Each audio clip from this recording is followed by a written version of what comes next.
Alors bonjour, mon nom est Luc Marchand, professeur associé au département de génie mécanique de Polytechnique Montréal. Et aujourd'hui, je vais être votre guide dans cette visite du laboratoire LESIAC. Alors, le laboratoire LESIAC est un laboratoire assez unique au monde où on a un banc d'essai réel d'avions, entre autres, et d'autres montages d'avionique. Alors, le laboratoire LESIAC est construit dans un hangar comme on retrouve dans l'aviation. Ce hangar-là a été modifié pour permettre la formation. Alors, la pièce principale qu'on retrouve dans le laboratoire LESIAC, c'est ce banc d'essai-là. C'est le banc d'essai de l'avion Challenger 300 de Bombardier. Plus spécifiquement, c'est le banc d'essai sur les systèmes intégrés.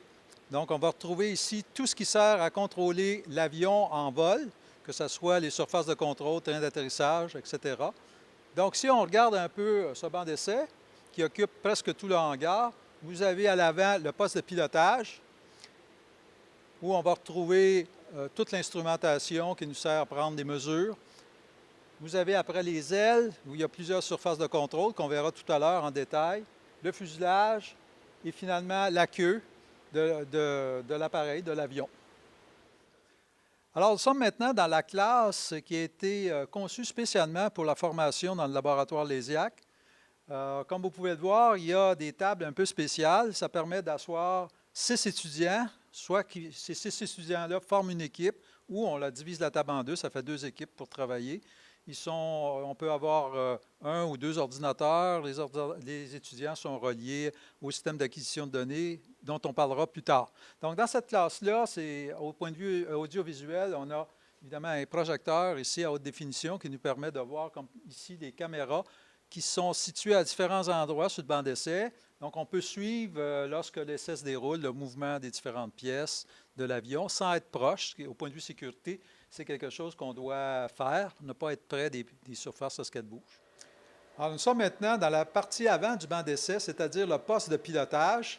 Donc, vous retrouvez ici le siège du pilote, le siège du copilote, évidemment le manche, volant et pédalier du pilote, la même chose pour le copilote. Et pilote et copilote ont un écran relié à un ordinateur. Ils peuvent suivre ce qui se passe durant l'essai qu'on fait sur cet appareil-là. Alors, nous sommes toujours dans le poste de pilotage.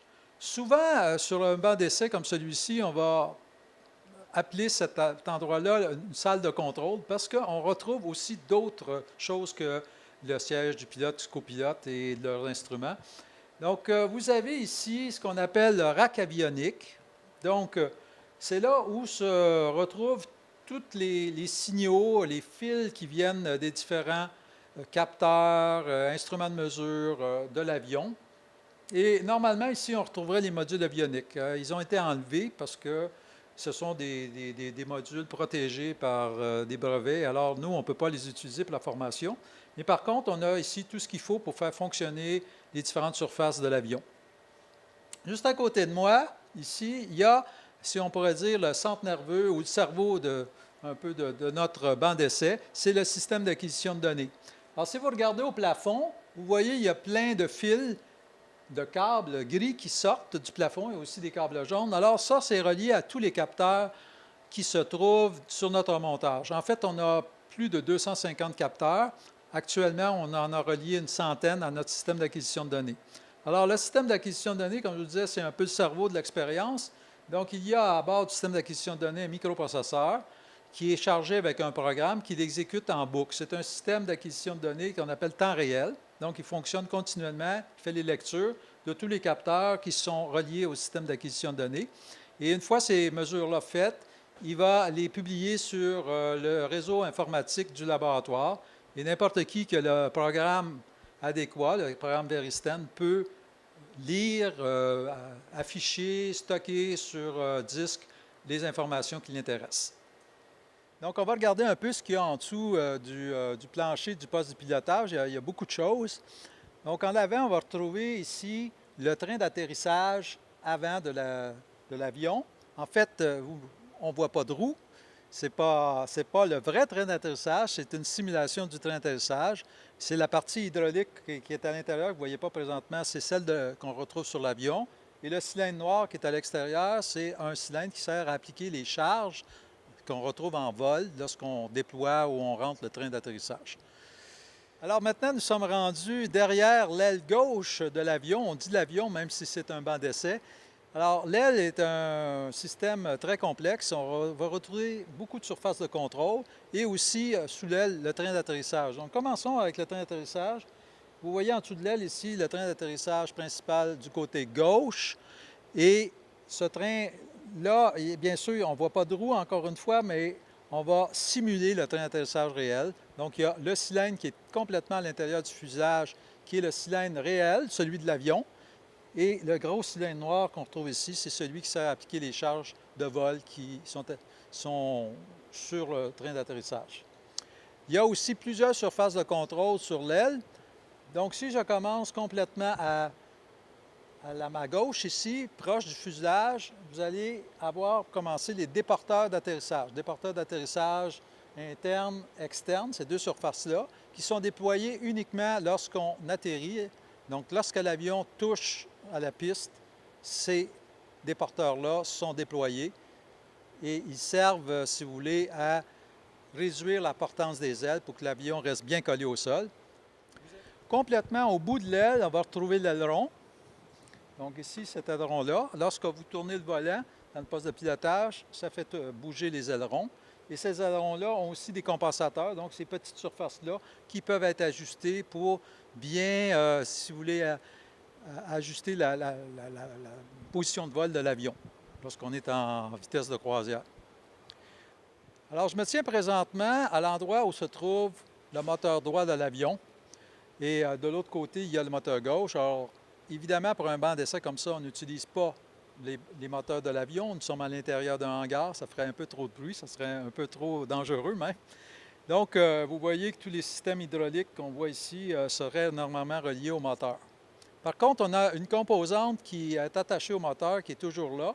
C'est juste ici, c'est le simulateur des inverseurs de poussée. Alors, les inverseurs de poussée, c'est ce qui freine l'avion lorsque vous atterrissez. Alors, au départ, là, au début de l'atterrissage, lorsque vous touchez au sol, il y a un grand freinage. Et ça vient des inverseurs de poussée. Donc, ce sont des espèces de coupoles qu'on déploie derrière le réacteur et qui inversent le flux du réacteur vers l'avant et ça freine l'avion. Donc ça, c'est un simulateur, évidemment. On a mis des masses pour simuler l'inertie du système, mais par contre, les cylindres hydrauliques qu'on a ici, ce sont les cylindres hydrauliques de l'avion. Et ici, on peut voir, entre autres, des réservoirs, là, cette petite bouteille, si on veut. Là, ça, c'est le réservoir du système hydraulique droit, le réservoir d'huile. Il y a la même chose pour le système hydraulique du côté gauche. À partir de ce mur ici, c'est la partie passager qui commence. Donc, d'ici jusqu'au poste de pilotage, on va retrouver la cabine où il y a les passagers. Il peut y avoir de 8 à 12 passagers dans cet avion d'affaires. Alors, nous sommes présentement au niveau de la queue de l'appareil. Donc, on peut voir ici à l'arrière le gouvernail de direction. Et ça, ici, c'est la queue elle-même. Alors, vous voyez que ce n'est pas vide. Il y a plein de choses à l'intérieur de cette queue-là. Donc, entre autres, ce qu'on appelle des bielles ici qui servent à transmettre les commandes qui viennent du poste de pilotage. Donc, les commandes qui viennent du poste de pilotage sont transmises par câble et lorsqu'elles arrivent dans la zone de la queue, juste en dessous ici, on va transformer, disons, les mouvements des câbles en mouvements de bielles.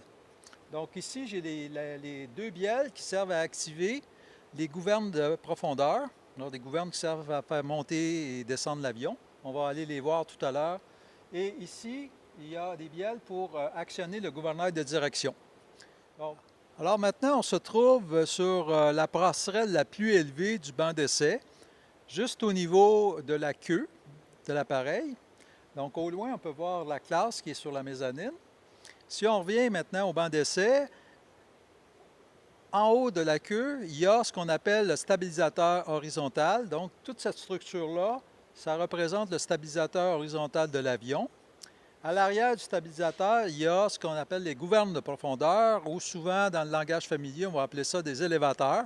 Donc, les gouvernes de profondeur servent à faire monter ou descendre l'avion.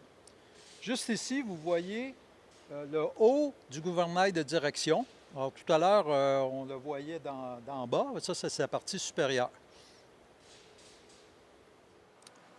Or, nous sommes ici dans un autre local du laboratoire Lésiac, dans lequel on retrouve un simulateur d'avionique de l'hélicoptère M427, fabriqué par la compagnie Bell Hélicoptère à Mirabel. Ce simulateur-là a été développé au début des années 2000 par les gens de Mirabel, de Bell Hélicoptère.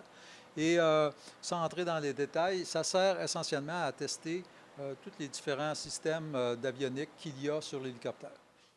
Alors bonjour, je m'appelle Ahmed Khalil, je suis étudiant finissant au génie aérospatial à l'École polytechnique de Montréal. Et présentement, nous sommes au laboratoire Lésiac avec une plateforme de simulation de CAE qui est une partie intégrante du Lésiac. Alors, qu'est-ce que cette plateforme de simulation? Donc, c'est une plateforme sur laquelle on va simuler différents systèmes d'un avion qu'on pourrait retrouver sur un avion de ligne. Ce qui est assez intéressant avec un simulateur de vol, c'est que c'est assez manipulable. On peut placer l'avion dans n'importe quelle configuration. On peut faire différentes études. Donc, c'est assez ouvert au niveau de la recherche. Alors, j'espère que cette visite a pu vous intéresser, vous renseigner un peu sur ce qui est disponible au laboratoire Lésiac. Et je vous remercie pour votre attention.